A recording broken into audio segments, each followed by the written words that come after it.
میں ان چند اشعار کے ساتھ اپنے معزز علماء کرام کی تحلیل پر قدم رکھنے کی کوشش کرتا ہوں۔ ان مقدس علماء کرام کے بارے میں ہی شاعر یہ کہتا ہے کہ روشن ہے محرمہ محمد کے نور سے، روشن ہے محرمہ محمد کے نور سے، اور کونین میں اجالا ہے ان کے ظہور سے۔ کیا مرتبہ خدا کا ہے کہ شان مصطفیٰ، یہ بات پوچھئے تو کسی دی شعور سے۔ دوستو بزرگوں، لیکن اس سے قبل میں اپنے برادران وطن کو بھی یہ بتلانا چاہتا ہوں اور ان کے کانوں تک بھی شاعر کا وہ شعر یاد دلانا چاہتا ہوں جس میں ہم اور آپ بہت ہی ذوق و شوق کے ساتھ یہ کہتے ہیں کہ اعلان کر رہے ہیں بڑی آن بان سے، ارے اعلان کر رہے ہیں بڑی آن بان سے، اور یہ ملک ہے عزیز ہمیں اپنی جان سے، مر کر ہم اس کی گود میں سوئیں گے ایک دن، رشتہ کبھی نہ ٹوٹے گا ہندوستان سے۔ اور کسی شاعر نے یہ کہا کہ عبدالحمید بن کے لڑے دشمنوں سے ہم، ارے عبدالحمید بن کے لڑے دشمنوں سے ہم، جب بھی وطن پہ اپنے کوئی آنچ آئی ہے، اور تاریخ اٹھا کر دیکھ لو ہندوستان کی سرحد پہ جا کے ہم نے ہی گردن کٹائی ہے۔ آئیے دوستو، اب میں ان مقدس علماء کرام میں سے سب سے پہلے ایک ایسی شخصیت کو آپ سے روبرو کرانا چاہتا ہوں جو ایسے موقع کا بہت ہی بے باک مقرر ہے۔ اگر وہ کسی ایسے شادی کے پروگرام میں جانے کے بعد اگر اس شخصیت کو یہ پتا چلے کہ اس شادی کے پروگرام کے اندر طرح طرح کے خرافات یا رسومات یا بدعات اور غلط کاریوں کو انجام دیا گیا ہے، تو وہ شخصیت بالکل بے باکی کے ساتھ ان سارے حضرات کا سامنا کرتے ہوئے، گرچہ اس میں براتی لوگ ہوں، وہ ناراض ہو کر کے چلے جائیں، اس شخصیت کے اوپر کوئی فرق نہیں پڑتا، اس گھر والے ناراض ہو جائیں، اس شخصیت کے اوپر کوئی فرق نہیں پڑتا۔ اگر کسی شادی کے موقع پر آرکیسٹرا کا پروگرام ہو یا اس کے اندر ناچ گانے کا پروگرام ہو، تو بالکل بے باکی کے ساتھ ان سارے حضرات کا سامنا کرتے ہوئے وہ شخصیت یہ کہتی ہے کہ سب سے پہلے وہ شخص اسٹیج پر آئے جس نے اس آرکیسٹرا کو پروگرام کو کرایا ہے، اور بلانے کے بعد اس شخص کو توبہ کرنے پر مجبور کیا جاتا ہے، اس کے بعد اس شادی کے آگے پروگرام کو آگے بڑھایا جاتا ہے۔ میں اسی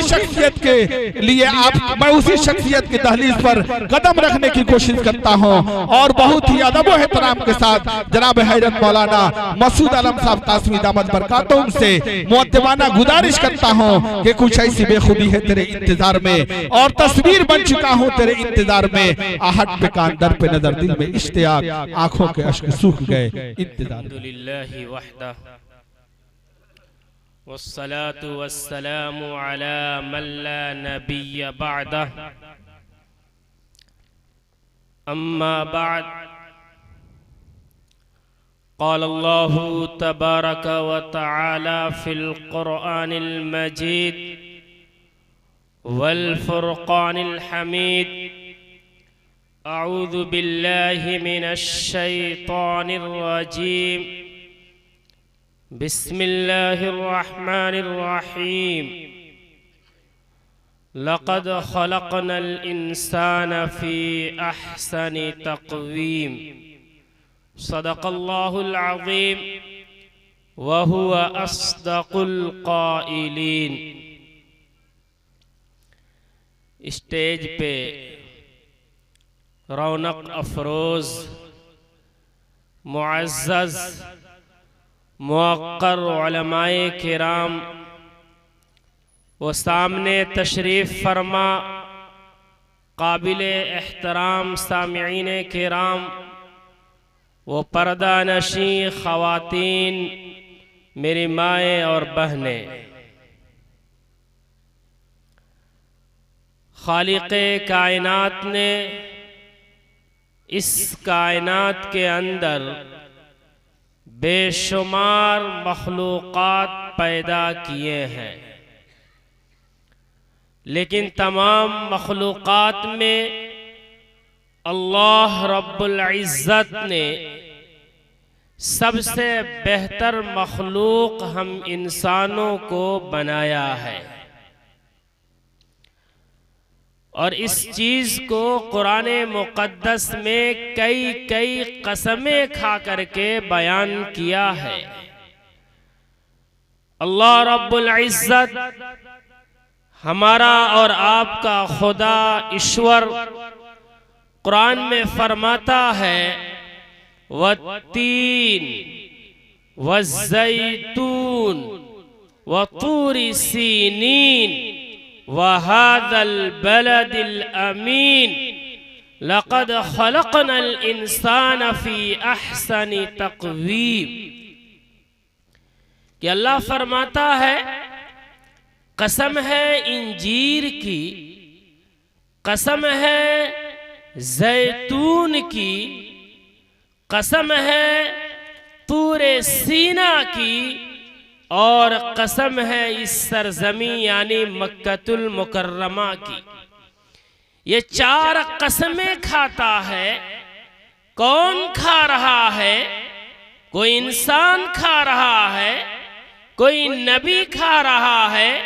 کوئی ریفارمر کھا رہا ہے. ہرگز ایسا نہیں، بلکہ اس کائنات کا، اس دنیا کا خالق یعنی ہمارا اور آپ کا خدا ایشور یہ چار قسمیں کھا کر کہتا ہے کہ اے انسانوں، تم اپنے آپ کو معمولی نہ سمجھو، تم اپنے آپ کو خس و خاشاک کی طرح نہ سمجھو، تم اپنے آپ کو بے حیثیت اور بے وقعت نہ جانو. میں تمہارا خالق ہوں، میں تمہارا مالک ہوں، میں تمہارا ایشور ہوں. میں نے پیدا کیا ہے تمہاری یقین و اعتماد کے لیے. یہ چار قسمیں کھا کے کہتا ہوں کہ من حیث المجموعہ اس کائنات کی سب سے بہتر مخلوق اے انسان ہم نے تم کو بنایا ہے. ہم اور آپ اپنی حیثیت جانے یا نہ جانے، لیکن ہمارا رب، ہمارا خدا، ہمارا اللہ ہماری حیثیت کو بڑے پختگی کے ساتھ بیان کیا ہے. جس طرح اللہ نے ہمیں اعلیٰ بنایا ہے، اشرف بنایا ہے، تمام مخلوقات میں فضیلت بخشی ہے، ایسے ہی اللہ نے ہم انسانوں کی جو ضروریات زندگی ہے، جو لوازمات زندگی ہے، اس کو بھی اللہ نے انتہائی بہتر بنایا ہے، انتہائی عمدہ بنایا ہے. تقریباً ہر مخلوق میں نر اور مادے کے اختلاط کا ایک سسٹم اور ایک نظام موجود ہے. افزائش نسل کے لیے مذکر اور مؤنث یعنی مرد اور عورت کا آپس میں ملنے کا ایک نظام ہے. لیکن جو نظام اللہ نے ہم انسانوں کو نکاح کی شکل میں عطا کیا ہے، اس سے بہتر نظام کسی اور مخلوق میں ہمیں نہیں ملتا ہے. تو جس طرح اللہ نے ہمیں اشرف بنایا، اعلیٰ بنایا، ایسے ہی ہماری لوازمات زندگی کو بھی اعلیٰ اور اشرف بنایا ہے. یہ نکاح جس کی مناسبت سے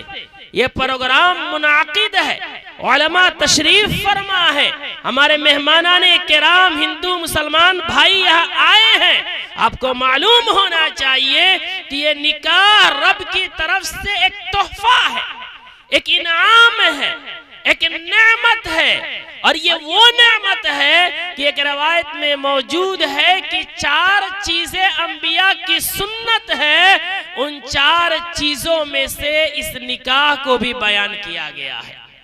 ایک صحابی رسول بیان فرماتے ہیں کہ اگر مجھے معلوم چلے کہ میری زندگی کے 10 روز باقی ہے تو میں اس وقت بھی رشتہ کر کے مروں گا، بغیر رشتے کے مرنا نہیں چاہتا. تو نکاح وہ عبادت ہے، نکاح وہ نعمت ہے. لیکن آج ہمارے معاشرے میں اس نکاح کو بوجھ بنا دیا گیا ہے، اس شادی کو عذاب بنا دیا گیا ہے، اس رشتے کو تباہی اور بربادی کا ذریعہ تصور کیا جانے لگا ہے. اس کی وجہ کیا ہے میں آپ کو بتانا چاہتا ہوں بڑے اختصار کے ساتھ. اس کی بنیادی وجہ یہ ہے کہ ہمارے معاشرے میں یہ پتہ ہی نہیں ہے کہ نکاح کی اہمیت کیا ہے، نکاح کے حقوق کیا ہے، نکاح کی وجہ سے، رشتے کی وجہ سے کیا ذمہ داریاں میاں اور بیوی پر اور ایک دوسرے انسانوں پہ کون سی ذمہ داری عائد ہوتی ہے، ہمیں اور آپ کو صحیح طور سے اس کا پتہ ہی نہیں ہے. اس نکاح کی وجہ سے، اس شادی کی وجہ سے جو سب سے بڑی اور پہلی ذمہ داری کسی پہ عائد ہوتی ہے تو وہ خاوند پہ ہوتی ہے، وہ پتی پہ ہوتی ہے، وہ میاں پہ ہوتی ہے۔ وہ ذمہ داری کیا ہے؟ قرآن نے بیان فرمایا ہے وَعَاشِرُوهُنَّ بِالْمَعْرُوفِ فَإِن كَرِهْتُمُوهُنَّ فَعَسَىٰ أَن تَكْرَهُوا شَيْئًا وَيَجْعَلَ اللَّهُ فِيهِ خَيْرًا كَثِيرًا۔ جن کی شادی ہو رہی ہے وہ بھی غور سے سنے، جو پہلے سے شادی شدہ ہے وہ بھی غور سے سنے، اور جن کی نہیں ہوئی ہے وہ بھی عمل کی نیت سے سنے کہ جب ہوگی تو اس قرآن کی تعلیم کے مطابق عمل کریں گے۔ بولیے انشاءاللہ۔ اللہ نے قرآن میں فرمایا اس نکاح کی وجہ سے جو سب سے پہلی اور بڑی ذمہ داری جو عائد ہوتی ہے وہ خاوند پہ ہوتی ہے، پتی پہ ہوتی ہے۔ وہ ذمہ داری کیا ہے؟ قرآن کہتا ہے، ہمارا رب کہتا ہے، خدا کہتا ہے، ایشور کہتا ہے، جس زبان میں چاہیں ہم اپنے رب کو جس طرح پکاریں، وہ رب کہتا ہے کہ اے وہ لوگ جو اس نکاح کی وجہ سے کسی کی بیٹی کو، کسی کی بہن کو، کسی کی پوتی کو، کسی کی نواسی کو اپنے نکاح میں لا رہے ہیں، بیوی بنا رہے ہیں، یعنی اپنی مردانگیت کی ثبوت دے رہے ہیں کہ بے حیائی نہیں کر رہے ہیں، زنا نہیں کر رہے ہیں، دوسرے کی بیٹی اور بہنوں کو آنکھیں پھاڑ کر تاڑ نہیں رہے ہیں، بلکہ معاشرے میں جو نکاح کا رواج ہے یا ہمارے برادران وطن میں جو پھیرے لگانے کا جو نظام ہے، یعنی اپنے مذہبی رسم کے ساتھ جب کسی کی بیوی کو اپنے پاس، بیٹی کو اپنی بیوی بنا کے لا رہے ہیں تو پہلی ذمہ داری یہ ہے کہ وَعَاشِرُوهُنَّ بِالْمَعْرُوفِ، کہ تم اپنی بیویوں کے ساتھ حسن سلوک کا معاملہ کرو، بہتری کا معاملہ کرو، یعنی ایسا رویہ اختیار کرو کہ تمہاری بیوی تم سے محبتیں کرنے لگے، تمہاری بیوی تم پر جانے نچھاور کرنے لگے، تمہاری بیوی تمہاری ہو کے رہ جائے، کسی اور کی طرف نظر نہ اٹھائے۔ ایسے طریقے کو کہتے ہیں حسن سلوک۔ تو اللہ کہتا ہے کہ تم اپنی بیویوں کے ساتھ حسن سلوک کرو۔ فَإِن كَرِهْتُمُوهُنَّ، اگر مان لو تمہاری بیویاں ایسی ہے کہ ان کی بعض عمل، ان کی بعض حرکتیں تمہیں اچھی نہیں لگتی ہے، جیسا کہ آج کا انسان یہ سوچتا ہے کہ ہماری بیوی انتہائی خوبصورت ہو، ہماری بیوی انتہائی حسین و جمیل ہو، وہ ویسی ڈھونڈ بھی رہا تھا لیکن اگر ویسی نہیں ملی تو اس کی شکل ناپسند ہو گئی، اس کی باتیں ناپسند ہو گئی، اس کے اخلاق ناپسند ہو گئے، اس کے طور طریق ناپسند ہو گئے، تو شریعت کیا کہتی ہے، اسلام کیا کہتا ہے؟ ہماری تمام انسانوں کا، ہندو، سکھ، بدھسٹ، مسلمان، سب کا ایشور کیا کہتا ہے کہ وَإِن كَرِهْتُمُوهُنَّ فَعَسَىٰ أَن تَكْرَهُوا شَيْئًا وَيَجْعَلَ اللَّهُ فِيهِ خَيْرًا كَثِيرًا، کہ اے انسانوں اگر تم نے کسی کی بیٹی کو اپنی بیوی بنایا ہے، اگر تمہارے اندر مردانگی ہے تم مردانگی کا ثبوت دو، اور اپنی بیوی کی بعض چیزیں اگر ناپسند ہے پھر بھی اس کو طلاق نہ دو، پھر بھی تم اس کو چھوڑو نہ، پھر بھی تم اس پر ظلم نہ کرو، پھر بھی تم اس پر زیادتی نہ کرو، پھر بھی تم اس کے ساتھ ناروا سلوک نہ کرو، پھر بھی اس کے ساتھ بدتمیزی نہ کرو، پھر بھی اس کے ساتھ بہیمیت نہ کرو، بلکہ ایک مرد بن کر، ایک اعلیٰ انسان بن کر، ایک خوبصورت انسان بن کر، ایک بہترین خاوند اور پتی بن کر اپنی بیوی کی کچھ کمیوں کو درگزر کر دو،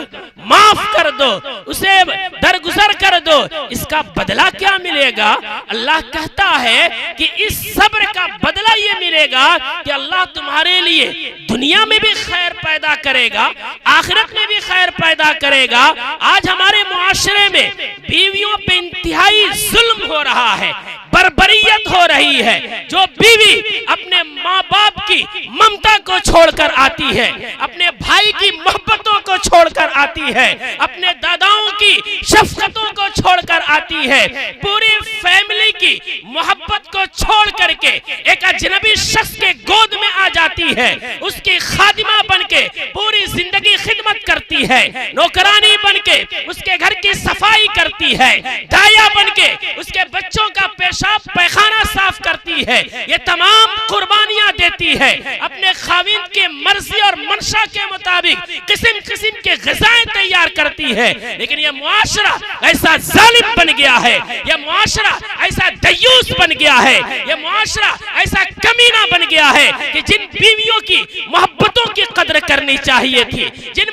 بیویوں کا احسان مند ہونا چاہیے تھا کہ یہ بیوی ایک طرف مجھے خوش بھی کرتی ہے، دوسری طرف میرے بچوں کی پرورش بھی کرتی ہے، میری عزت کی حفاظت بھی کرتی ہے، میرے غائبانہ میں میرے ناموس کی، میری عفت کی، میرے مال و دولت کی حفاظت کرتی ہے۔ لیکن کچھ لوگ ایسے ہیں کہ اگر بیوی تھوڑی سی کوئی ایسی حرکت کر جائے جو مزاج کے خلاف ہے تو نالا ہو جاتے ہیں، اگر کھانے میں نمک زیادہ ہو گیا، مرچ زیادہ ہو گیا، کھانے اٹھا کر پھینک دیے جاتے ہیں، اسی پہ بس نہیں ہوتا ہے، اگر کوئی کام اس سے غلط ہو گیا اس کے ماں باپ کو گالیاں دی جاتی ہے، بھپتیاں کسی جاتی ہے، اور اسی پہ بس نہیں کرتے، انہیں چھوڑ دیا جاتا ہے، طلاق دے دیا جاتا ہے، اور نہ جانے کیا کیا کیا جاتا ہے۔ یاد رکھیں یہ انتہائی ظلم ہے، انتہائی بربریت ہے۔ آج ہمارا حال یہ ہے، ہم اپنے دکان پہ ہوتے ہیں تو اپنے گراہکوں کے ساتھ اعلیٰ اخلاق پیش کرتے ہیں، دوستوں میں ہوتے ہیں تو انتہائی بہترین کردار پیش کرتے ہیں، لیکن جب وہی انسان جو دوستوں میں اچھا ہے، وہی انسان جو رشتہ داروں میں اچھا ہے،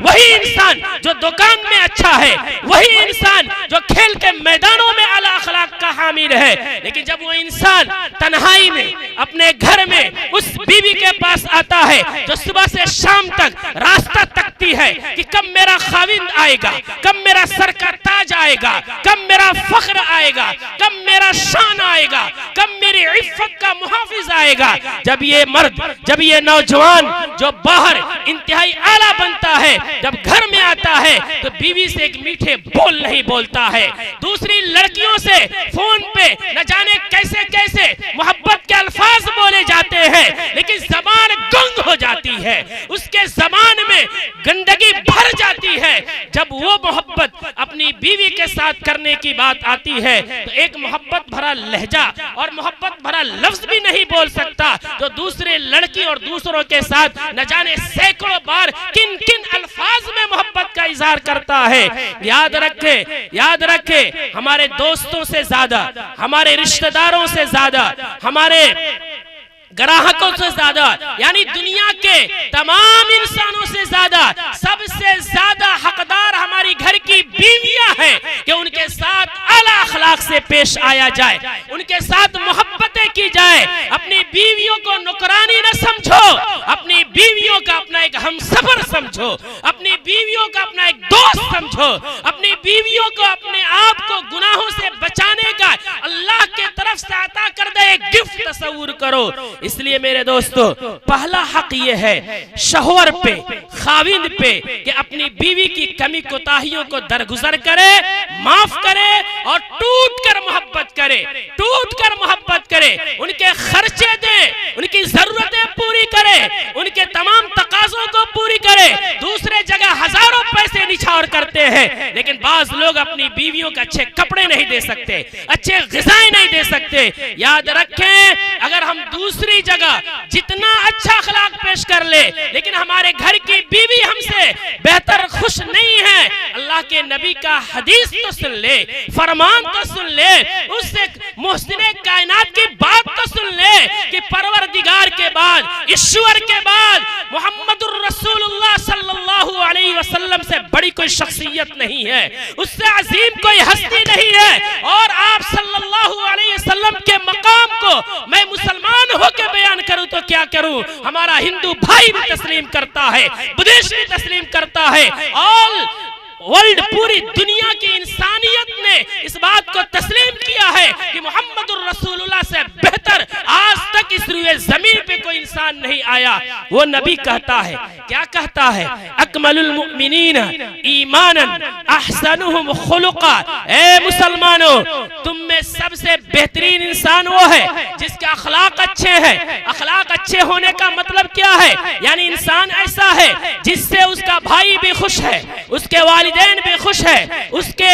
پڑوس میں رہنے والا ایک مسلمان بھی خوش ہے، ہندو بھی خوش ہے، بدھسٹ بھی خوش ہے، یعنی کوئی انسان ایسا نہیں ہے جو اس سے نالا ہو، اس کے کردار کی خوشبو سے پوری فضا معطر ہو رہی ہو۔ تو مسلمانوں میں سب سے بہترین مسلمان وہ ہے جس کے اعلیٰ اخلاق ہو، جس کا اعلیٰ کردار ہو۔ وَخِيَارُكُمْ خِيَارُكُمْ لِنِسَائِهِمْ وَأَنَا خَيْرُكُمْ لِأَهْلِي۔ آگے اللہ کے رسول نے فرمایا کہ ان اعلیٰ اخلاق اور اعلیٰ کردار والوں میں سب سے بہترین انسان وہ ہے جس کے اخلاق اپنی بیویوں کے ساتھ سب سے بہتر ہو، اپنی بیویوں کے ساتھ سب سے اچھا ہو۔ اور آخر میں اللہ کے نبی نے فرمایا سن لو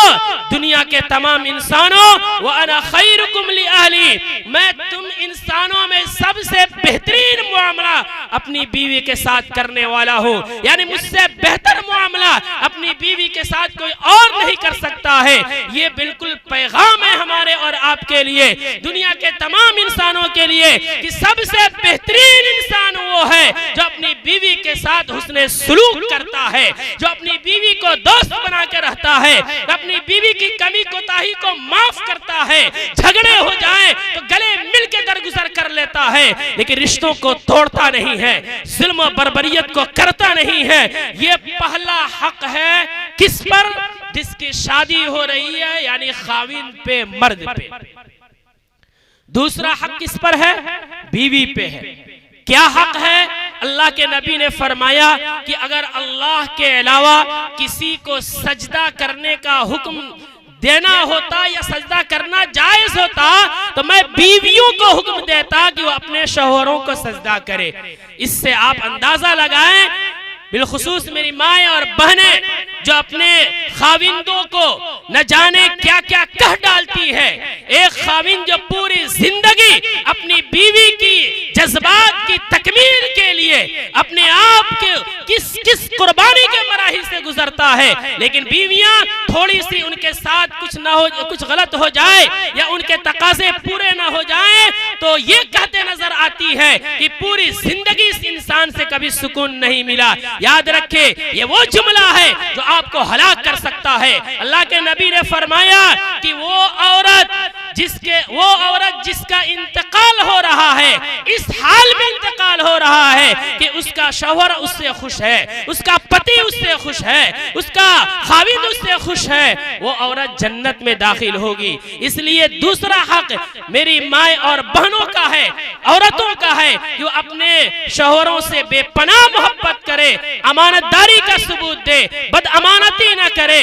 عفت اور پاک دامنی کے ساتھ زندگی گزارے۔ یہ دو حق ہوا۔ تیسرا اور آخری بات میں کہہ کے ختم کرتا ہوں، تیسرا حق یہ ہے جو اللہ کے نبی صلی اللہ علیہ وسلم نے فرمایا کہ سب سے بہترین نکاح وہ ہے، سب سے بابرکت نکاح وہ ہے، سب سے کامیاب رشتہ اور شادی وہ ہے جس میں خرچے کم ہوں، جس میں اخراجات کم ہوں۔ آج مسلمانوں کی شادیوں کو دیکھے، اور مسلمانوں ہی نہیں، ہمارے مسلم بھائی، ہندو بھائی سب کی شادیوں میں دیکھے ایسے ایسے خرافات ہیں، ایسے ایسے رسم و رواج ہیں کہ آج دنیا کا سب سے مشکل کام نکاح ہو گیا ہے، شادی ہو گئی ہے، جبکہ ہمارے نبی نے فرمایا کہ نکاح کو اتنا آسان کرو کہ زنا مشکل ہو جائے، حرام کاری مشکل ہو جائے، دوسروں کی عزتیں لوٹنا مشکل ہو جائے۔ لیکن آج ہم نے نکاح کو، شادی کو، بیاہ کو اتنا مشکل بنا دیا کہ آج زنا آسان ہو گیا ہے، عفت کا سودا کرنا آسان ہو گیا ہے۔ نکاح کے اندر کیا کیا خرافات نہیں کر رہے ہیں، جہیز کا ڈیمانڈ کیا جاتا ہے، تھوڑی حیا نہیں آتی، تھوڑی غیرت نہیں آتی، کسی بھی دھرم کے اندر جہیز کو باشعور لوگوں نے جائز قرار نہیں دیا ہے، یہاں تک کہ ہماری حکومت بھی جہیز کو جائز قرار نہیں دیتی ہے، لیکن پھر بھی دھڑلے سے جہیز مانگے جا رہے ہیں۔ تھوڑی ایمان کا اور تھوڑی غیرت کا واسطہ تو دیکھے، ایک باپ اپنی بیٹی کی پرورش کرتا ہے، اس پہ اپنی جانیں قربان کرتا ہے، 20-25 سال اس کی تعلیم پہ، تربیت پہ اور اس کی